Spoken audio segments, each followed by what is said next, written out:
Legend speaks of a green mountain rising from the sun-baked dust of Mesopotamia, a lush, impossible paradise, in a land where it almost never rains.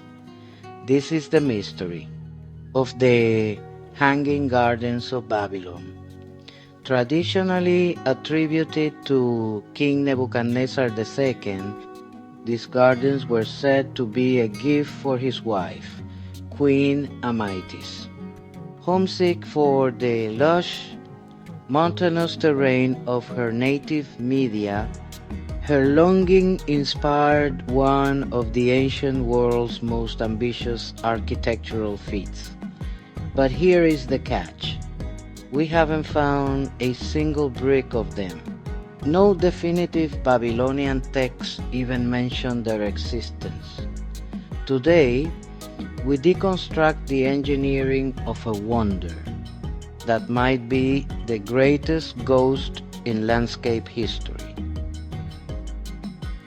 The concept was the Pensile paradise. In the flat brown plains of Babylon, Nebuchadnezzar wanted to build a literal mountain. This wasn't just a garden. It was the world's first vertical forest.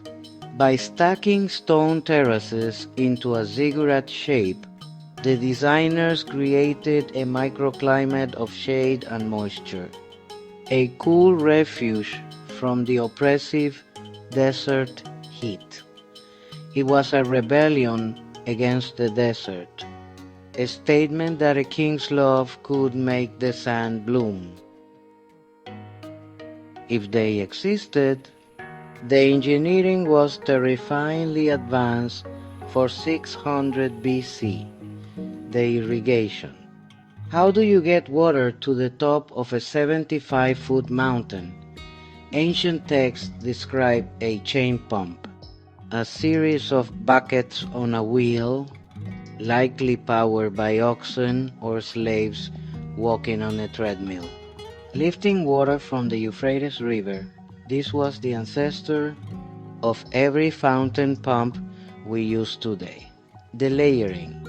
To keep the water from rotting the palace below, the Babylonians used a sandwich of reeds, bitumen, natural tar, and lead sheets.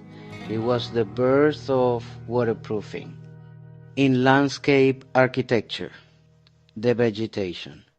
Descriptions suggest a canopy of cedars, palms, and fruit trees, with flowers spilling over the edges like waterfalls of color, date palms for height, fragrant pomegranates and figs for taste, and trailing vines to soften the stone architecture.